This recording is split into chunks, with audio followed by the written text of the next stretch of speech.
This season, we are going deeper, thinking bigger, and rising higher. Expect powerful conversations, bold truths, and inspiring stories that will challenge you to step fully into your purpose, power, and influence. No more playing small, no more shrinking back.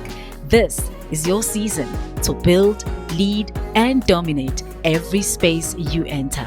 Welcome to Season 4. Hello everybody and welcome to the Unstoppable Queens Network podcast. My name is Mrs. Kelly Ken Taylor and we do this every other week where I bring to you amazing men and women, of course, because this is an Unstoppable Queens Network channel, right?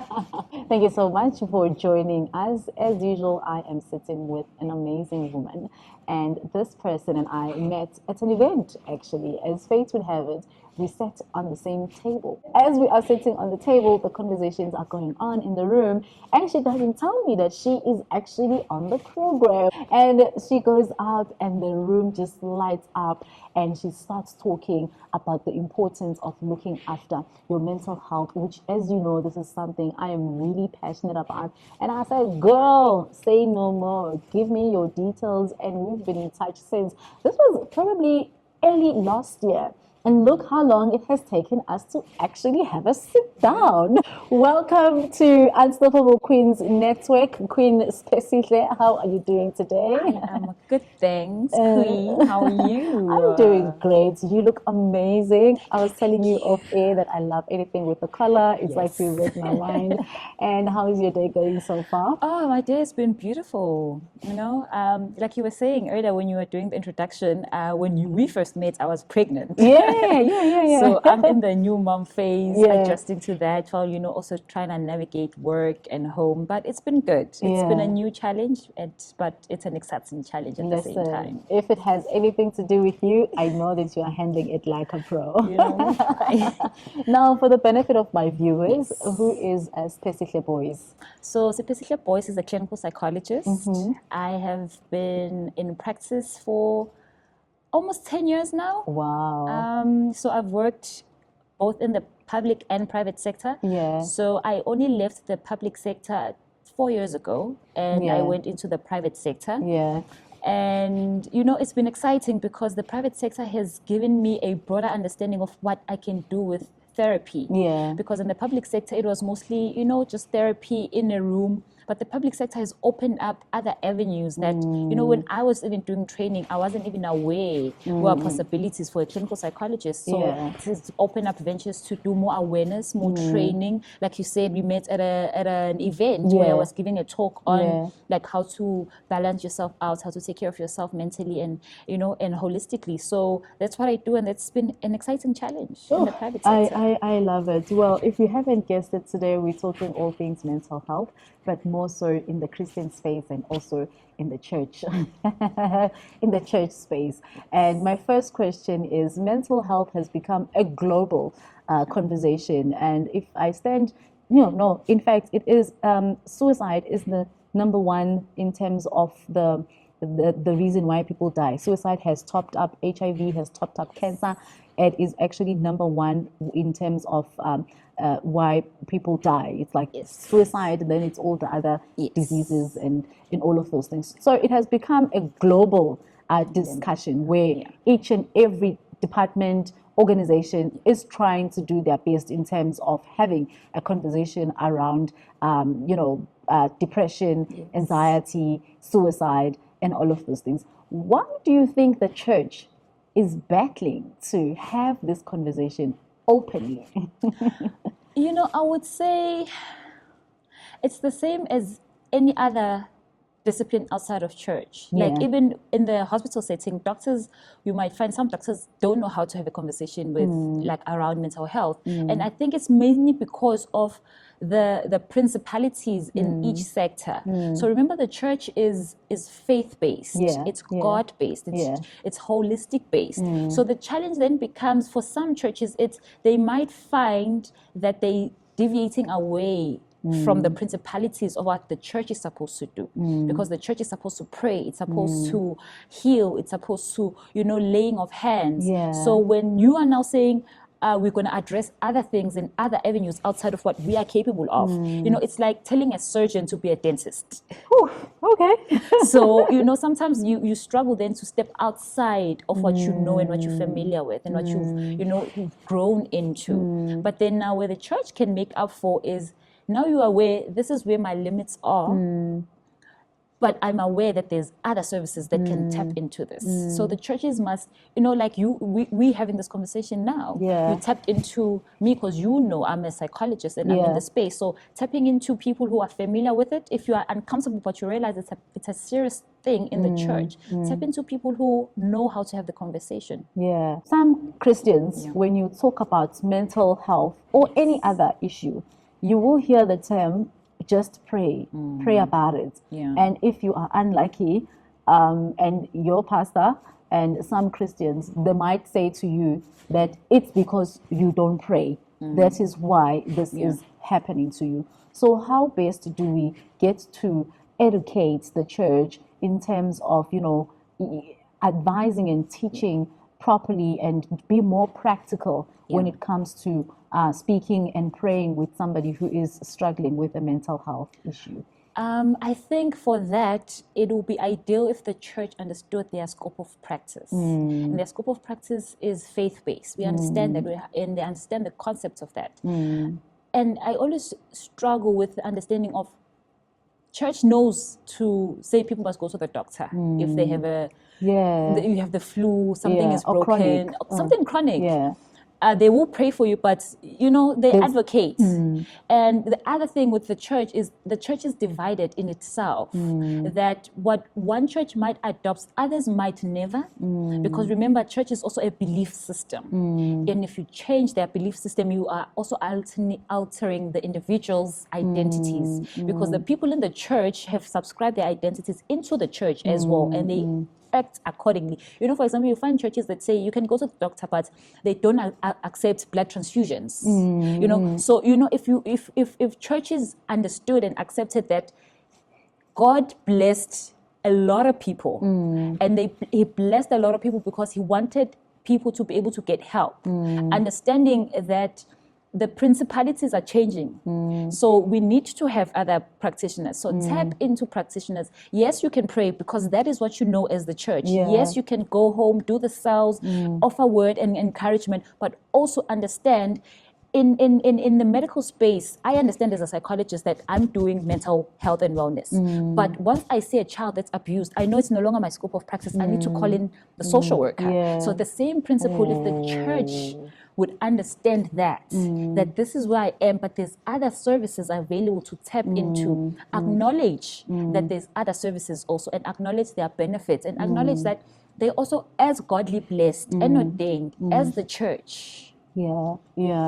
And there's somebody who's probably watching us and they feel that they've been a Christian all their lives, but they can sort of see and suspect that, you know, probably there is something happening with them mentally.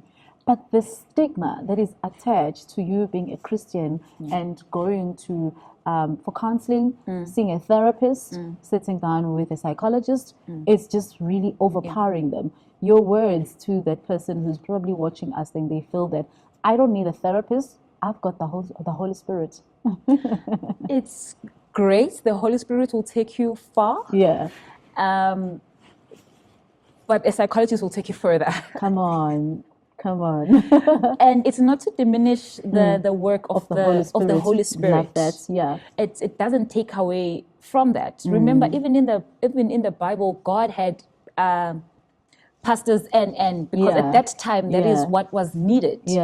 But as things grow and as we develop, the blessings are not just in the praying for people, but it's also in the healing of people. And we might not be pastors, we might not be in the church as in that position, but I strongly believe practitioners and our practitioners, like you will have a financial advisor, they are blessed and they are ordained to do that job for the people, because everyone on this earth are for the people of God.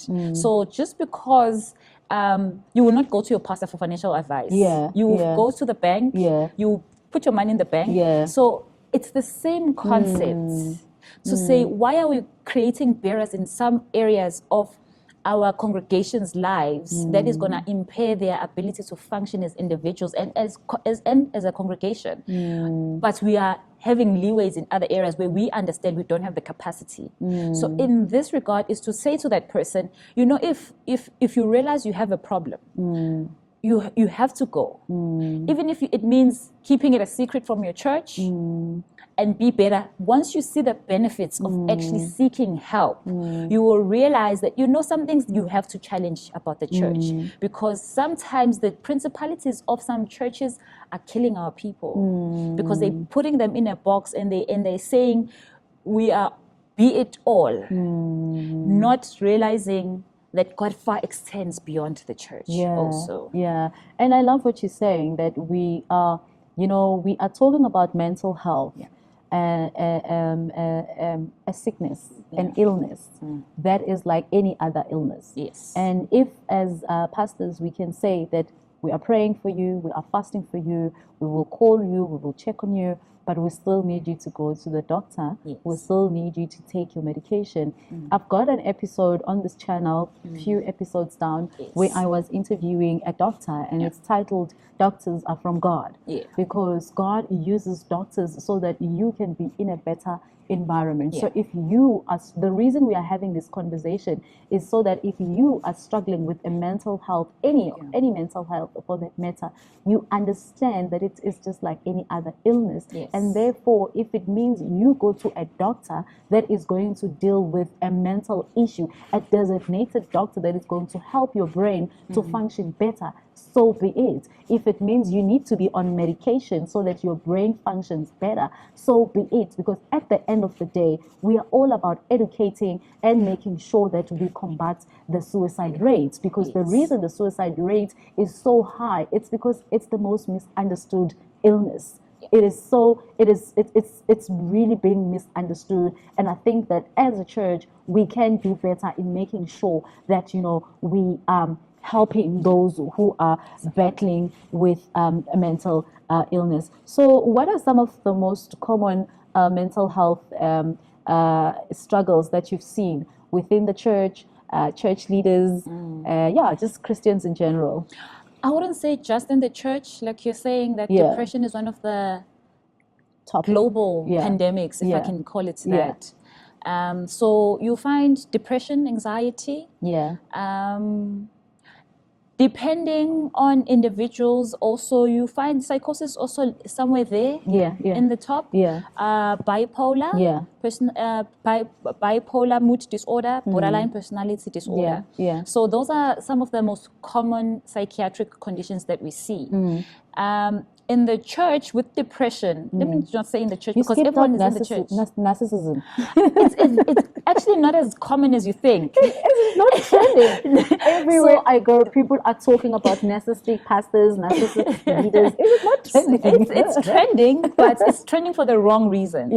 You know how people have, some people have learned about mental health illnesses to use it as adjectives. Got you. Not fully understanding what it is. Sometimes when they say you're narcissistic, maybe it's because that person is self-centered. It doesn't necessarily mean you're narcissistic. Having some traits of what will make up a diagnosis, you have to have a certain number of traits to meet the criteria of a diagnosis in any mental illness. So maybe they find that this person maybe loves themselves too much and they self-centered, and that's why they then say narcissistic. But it's trending for social reasons, not for the actual condition that it is. So to go back to your question, one of the reasons why depression is such a leading diagnosis is it's a very subtle yet loud diagnosis. In that depression, I always tell my patients, you know, depression cuddles you because it wants you to stay. And it cuddles you by, it first cuts you out because you then become withdrawn. You isolate. And when you're by yourself, you only have yourself and your thoughts. And your thoughts are already in a negative space and they're circling. And if you're not getting any new feedback, like with, I'm sure in one of your podcast, I heard one of you had a pastor, and she was also talking about mental health, and was saying that if you can wake up in the morning and that's all you can do, celebrate, because depression stagnates you, keeps you sitting down so that it can fester. And the more it festers, the more you feel hopeless and helpless, and there's nothing and no one that can tell you otherwise. Secondly, with men, it becomes very tricky, because what you would know, you might learn the symptoms, which would be your prolonged sadness for 2 weeks, withdrawn, isolated, losing interest, sleeping too much or eating too much, or sleeping less and eating less. But for men, it looks different. They angry, they aggressive. Their withdrawal is not the same as I'm just going to hide myself. Their withdrawal is in fighting you. The aggression is the anger. So you might find that you're saying, oh, he's just always angry. Maybe he's depressed. And for men, because remember, men have a bigger stigma in that there's a narrative that men should be strong and they should be able to take things. So that challenge then makes it difficult for them to seek help, which is why you find that suicide is higher in men than it is in women. Women would definitely attempt more, but men are more successful because they use more aggressive methods. So the church, in addressing mental illnesses and promoting mental wellness, they need to also prioritize men. They need to prioritize men, because men struggle, even outside of the church and whatever systems are saying otherwise, men struggle to reach out. Women can find a way. But men, know how they struggle to even go to the doctor. Big babies. You've been coughing for weeks. Go to the doctor. So how much more something that has such stigma attached to it. And thank you for touching on to the men, because we've got men that are watching this channel. And my friend, what is her handle? Pearl. So Pearl had a video. And in this video, she is just, addressing the stereotypes of being a boy mom. Luckily, she's got both a boy and a girl. But she's addressing the stigma that comes with being a boy mom. And one of the things she said, she's reciting it like it's a poem. And she's saying that, dear future daughter-in-law, she's saying all of this in Zulu, but I'm just going to do it in English for the benefit of everybody watching us. She's like, dear future daughter-in-law, just know that I am teaching your husband how to take care of himself so that he can take care of you. I am teaching him that if he falls, he must cry. I am teaching him how to clean so that if you arrive home and you are tired on the day, he can do the cleaning. I'm teaching him that it is normal for him to also get up and do the cleaning. I am teaching him to cook, so that when you get home, you can also one day arrive to a home-cooked meal. I'm teaching these to him so that we change the stigma that comes with the fact that you are just the wife and you are just going to find a big baby just grown in age. I'm teaching him that he must take care of you. I am teaching him to open doors for me, because I need him to practice that when you get here, you are coming into a space of a man that has been trained on how to look after a woman, starting with me. I clapped my hands and I was like, I love that poem. You should, like it should be trending. Because, and we need more of that. Yeah, it should be trending, because this is what when we teach the young boys, they are going to become better men. And it is a generation now that these young men are very blessed to have us as parents, because we are teaching them different roles, and we are teaching them to be more equipped mentally as well, and it's a blessing to have a partner that is supportive and that is there for you. I mean, you've just had a child, so you would know that you need all the extra pair of hands that you can get, especially when little ones start coming in. You can't do it by yourself, and there are just certain things that you like, but this needs a parent. It doesn't need a helper, it doesn't need a relative. It needs the other parent. So thank you for that. And how can the church create a safe space that can openly talk about mental health without being judgmental and being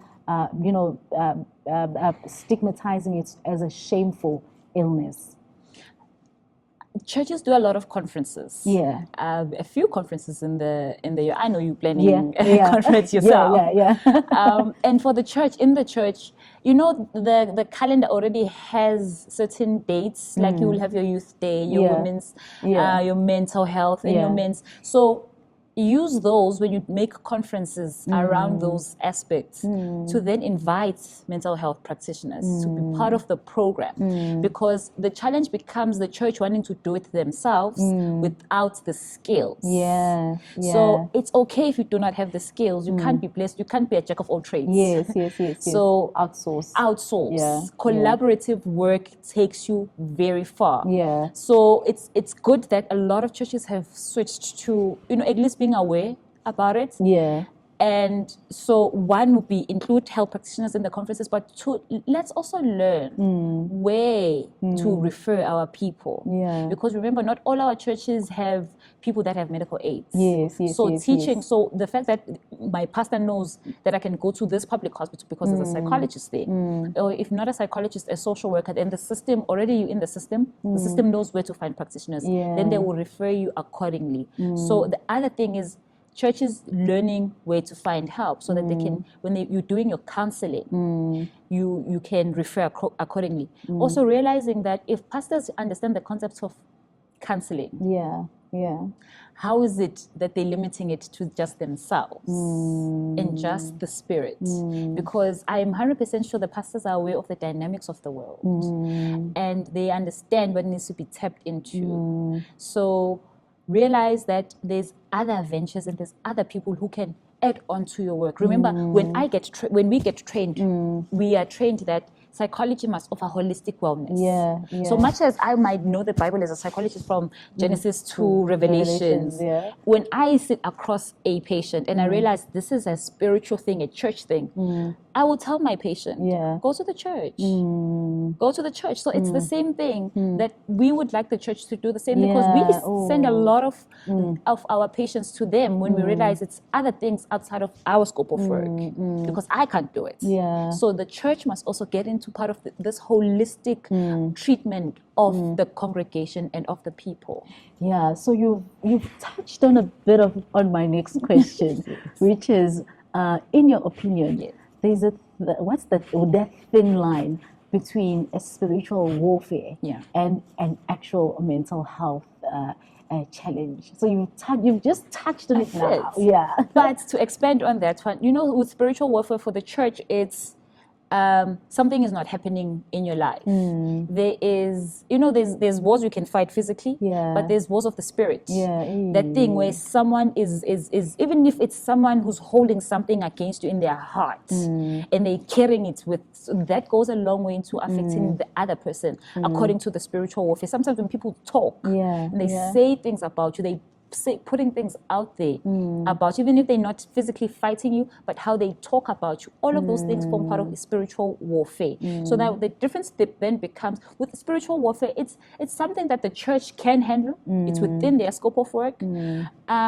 With the psychological part, it's usually psychosis. You're gonna keep going back there. It's usually psychosis. So with the psychology, it's usually a lack of touch with reality. So warfare, you are aware, you can still function, you can still go about your day to day. It's just maybe your spirit is going to feel heavy. With psychology, it's actual psychological issue where then your mind is not able to separate reality from fiction, and that becomes a blurred thing where sometimes people have psychosis of we call it religiosity, where their psychosis is on, I am God ordained. I am the laying of hands. In fact, some have psychosis so severe that they think they're Jesus themselves. Jesus reincarnates themselves. So for the church to be aware, it's also a good understanding of the Bible helps, because we understand there's only one Jesus. Come on. So there is a very sad story that's normally shared by my pastor. And I think it happened somewhere in the US. I could be mistaken. But this couple comes home from church. It's a pastor and his wife. And as they come home, they obviously, I don't know, whatever routine they had is the normal routine after church. And then they have lunch and all of those things. After lunch, the pastor goes upstairs, the husband, he goes upstairs to his room, or actually he goes to his room. I don't know where the room is. I don't know why I'm saying upstairs, but he goes to the bedroom, and while the wife is still clearing up the table or probably doing whatever routine that they're on, she hears a gunshot, and the pastor has killed himself. And this is the man that was preaching a few minutes ago, basically. And he's killed himself, and there is no suicide note. So why do you think that pastors and ministry leaders in particular, they struggle so much with, the mental exhaustion and the emotion pressure? I mean, as someone in the ministry and as a pastor, you are responsible for a lot of people. Yeah. And for example, as a psychologist, I have to see a psychologist, to also decompress that. And you find with people in the church, with pastors and leaders, because your role is to heal people, the assumption is that I should have the grace is sufficient. Come on. To say God has called me to do this, so his grace is gonna sustain me to be able to carry whatever my congregation brings onto me. But what you're then not realizing is you are taking in a lot of things. Every cup has a capacity. Yeah. Ooh, repeat that. Repeat it. A cup has capacity, and once it overflows, especially once it overflows and you haven't managed the pouring in, it's going to keep running until it becomes overwhelming and it tips over. So with pastors, they then don't even decompress amongst each other. Sure. As pastors, fine, you're not maybe comfortable with a psychologist, but amongst each other, as leaders, as pastors, as people who are ordained in counseling and speaking to people, you have to find a network within yourself, at least, so that you can say, you know what, this week I've been struggling with, my congregation is struggling, there's a lot of divorce rates, I don't know what to do, there's the teenagers are acting out and the parents are complaining and they don't know, they're feeling overwhelmed. So you need to have help. There's so much capacity you have in dealing with situations. Like even me, sometimes when you realize, listen, I'm a psychologist, but this is not my speciality. Let me refer you to my colleague. I know they prefer to work with kids, and same with pastors. Prefer collaborative work. Know and understand that it doesn't take anything away from you looking for help. In fact, you're investing in yourself so that you can further run with the mission that you've been called to do. Oh, I love that so much. So I spoke to the community at Wisdom and Wellness this past week, and we were speaking on why God called women mothers. And one of my points was that healed mothers raised healed children. So I believe that so much, because you can't become something that you're not. And I am grateful that God has given me a platform where I am leading a couple of women. And within the women that I happen to lead, there's quite a number of pastors. And I wouldn't necessarily say that I'm leading them, but we do have a corner where it's called Ladies in Ministry. And there, anything goes, really, because I allow them to come forward, because I'm not leading a church, but some of them are leading churches. So I do have experience in leading churches, but I allow them the space to come in and say, this week was just hectic. No, this week we are battling with XYZ, but also not only for the church, but also even for them as pastors, especially as ladies in ministry, because now there's that stigma that as umama mfundisi, you can't go and, consult openly to anyone in the church, because how are they going to look at you maybe if you need to talk about their pastor?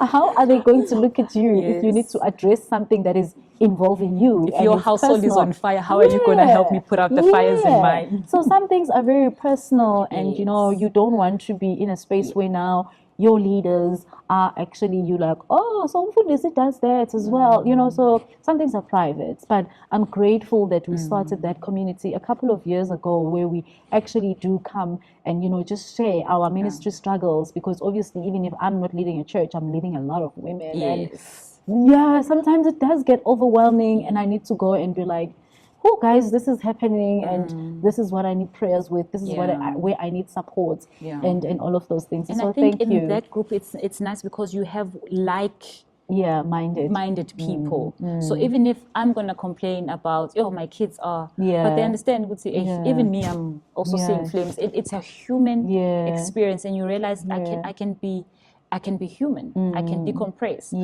It's also in normalizing conversations that are going to lead to healthier health access also. You know, with mental health, I always say someone has to step out of the norm. And, you know, be brave enough to say, I'm going to take the backlash, but because I know there's life in this thing I'm trying to push, I'm gonna run with it until someone catches up. So the same thing with therapy, because therapy, remember, it's a random stranger. It's in a closed space, and the whole therapeutic process is on confidentiality. Whatever we talk about stays here. What happens in Vegas stays in Vegas.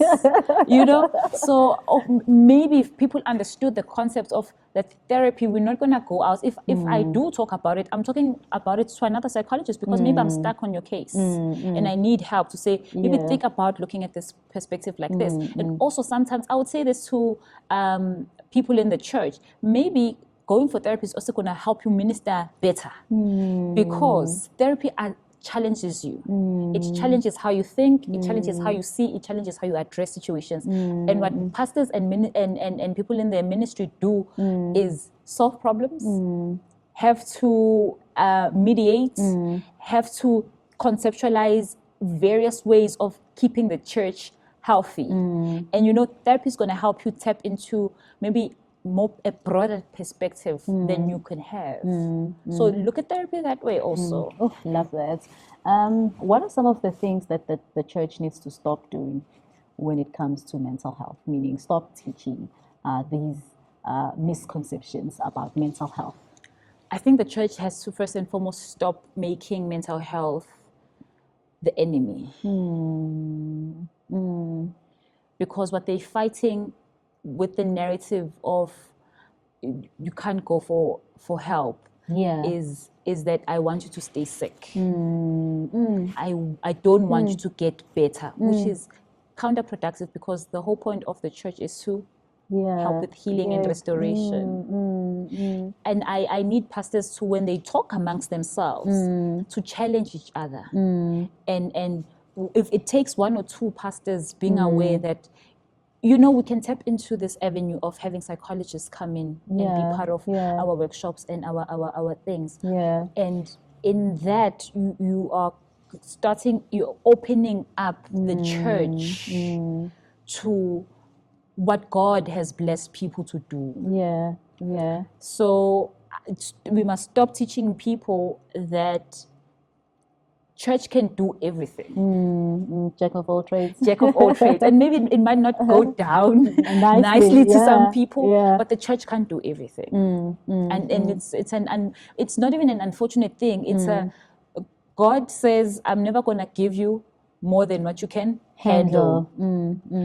You can't be doctor, nurse, pastor, it becomes too much. Now, as an individual, you're just going to get confused. What am I supposed to do? I like the analogy of doctor, nurse, because I'm just thinking, if I'm I'm doing a surgery and the same surgeon is my nurse. You understand? It doesn't work like that. So even a surgeon, like if we're doing the metaphor, a surgeon is here cutting. There's a nurse who's giving them the tools to cut. There's a nurse who's keeping track of the vitals. Let's work as a system. The church must stop the mentality of closing doors. That is potentially going to help run the ministry better and in a more stable way. You are not alone as a church. God didn't put you as a vacuum to just shoulder in everything. Tap into people, access other services and resources. what does the church needs to start doing? We've touched on it so many times, but I want you to put it out there because I know there are many pastors who are going to watch this episode. The church, I'll make sure they do. Please. The church needs to start being more brave.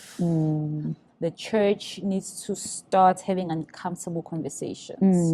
The church needs to learn and unlearn. By learn, it's learn more on what have I been called to do and stay in your lane. And not in a bad way, not in an uncomfortable way, but if you're staying in your lane, you are fully understanding and you are fully running with the mission. Yeah. But if you're gonna be checking other avenues, you're gonna, at some point you're gonna lose focus.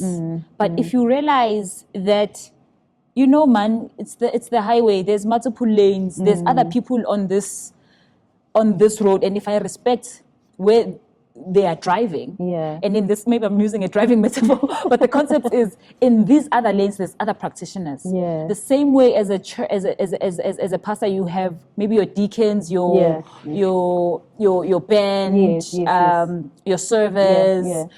You are a pastor. You have a wife or a husband. You each playing different roles in the church.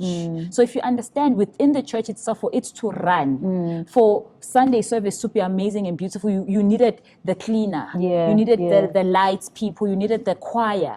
Understand in the same way that those people are there to help with the Holy Spirit in their praise and worship and in the sharing of the word. It's the same concept. Then now step outside of that. There's another world that adds into what you're trying to do in the church that is outside. So access more health services. If you don't know, it takes getting a doctor or a social worker and then ask them, okay, so where can I take my people? Where can I say my people go? So learn and teach and be brave. There will be a lot of churches that will fight you. Be prepared for a fight, but knowing you are fighting for the goodness of your congregation and the goodness of your health as well as a leader in the church. So there's somebody who's watching us and they are feeling very overwhelmed and probably depression and anxiety has crept in. I'm not going to miss an opportunity to have you here and just give them the practical steps on where do they start, where do they go. It's just a word of encouragement to get them up and running once again. I'll say, as an individual, you know yourself in your optimal level. So firstly, be aware of yourself. I'm no longer doing things, I'm canceling plans. So the moment you realize that you're no longer functioning at the optimal level that you typically function in, maybe that's a sign. Well, not even maybe, that is definitely a sign to say something is wrong. You don't have to get to a point where it's critical and we're admitting you because you've attempted suicide or you've done something harmful to others for you to seek help. The moment you automatically shift that I've lost interest in things I like, I no longer want to be outside, I don't want to even wake up and go to work, you're not productive. That's a sign to say, let me go out there. And like I said, therapy is a very sacred and confidential process. When you go out there and you seek help, know that you're going to someone who understands the concepts of this is a fragile individual and they in a very critical time that I need to help them transition back to health. Therapy is gonna help. And I'm not saying this because I'm just for the vibes. I've seen patients, and I've seen patients on medication. Sometimes you don't even see patients. You see patients. You do an assessment. You send them to the psychiatrist. They get medication. Some patients will stabilize with medication. Some need both medication and therapy. So sometimes maybe you are already on medication, but you're not going for therapy, and you realize you keep relapsing. It's because you haven't done the necessary work to do the cognitive shift to help with the medication. I always say medication is 10% of what treatment is going to do. The other 90% is on you as an individual to put in the work, to change the behaviors, to change the patterns, to change the thought processes, so that your mind repositions, so that it feeds you healthier thoughts and makes you happier. So please be brave, be bold, and take your health in your hands. Help is there. Ooh. And that is how we wrap it up with this gorgeous queen. I had forgotten to make a disclaimer. She is Uma Dlamini, by the way. So if you see the resemblance, just know. Thank you so much for coming through and for sharing such an important discussion, a discussion that is really, really very close to my heart. And, I think I always share this with my friend who also happens to help me a lot in my ministry. And I say, if you and I can touch one person every day, we've done our assignment. So I believe that you coming here today, even if this episode was just for one mental health struggling patient, then we have done our assignment through this episode. If it touches 10, if it touches 100, that's even greater. But if it just touches one, and then the assignment has been achieved. Thank you for living in your purpose. Thank you for, just really living where God wants you to be and being able to impact so many. It's a very sensitive space where you are, and your opinions are sometimes, very much misunderstood. And I should have said this in the beginning, the content and the views expressed on these channels are my views and Spare's views only. Because I think there's a lot of sensitivity and there's a lot of restrictions. There's a team that will say that, prayer must fix everything and you don't even have to take your medication and you don't even have to go to the doctor. That's great if your faith has reached that level. Yeah. But there are some people that actually need that. Even as I pray, I'm going to pray, but I'm going to pray for my medication and I'm going to take my medication. And I believe that God is going to help me to live longer so that I can be here to raise my children, my great children, my grandchildren, and my great-great-great-children until the Lord calls me home. So thank you for being such a vessel. Thank you for saving lives. And I'm grateful that you decided to join me here today. Thank you so much. And that is where we wrap it up, ladies and gents. So thank you if you stayed until this moment. We have come to the end of today's program. Remember to always like, subscribe, share this particular episode with everyone you know. But please also share it with your pastors, with your leaders. Have it as a discussion in your meetings and at church, and understand and speak openly about how the church is assisting with combating mental health beyond a Sunday service. Remember, the church is not the building. The church is me and you. So if there is anything that is affecting us as a church and we keep on losing souls, you and I have the opportunity to do something about it. So let's speak up. And let's be encouraging. Let's stop with the stigmas. Let's stop with being judgmental. And let's support one another. And I love what my guest said. We are not taking away from what the Holy Spirit can do and what God can do, because we know and we understand that He does heal depression. He does heal anxiety. But He also understands you when you are at the journey and you are at the season where you still need to take your medication. He is there. He is helping you. He's helping the medication, because remember, God is our creator. So He is the one who knows how to fix us when we are broken. So while you take that medication, while you take those tablets are working with the Holy Spirit to help you to heal. My name is Mrs. Kelly Kentela, and we do this every other week, and I am going to see you on the other side.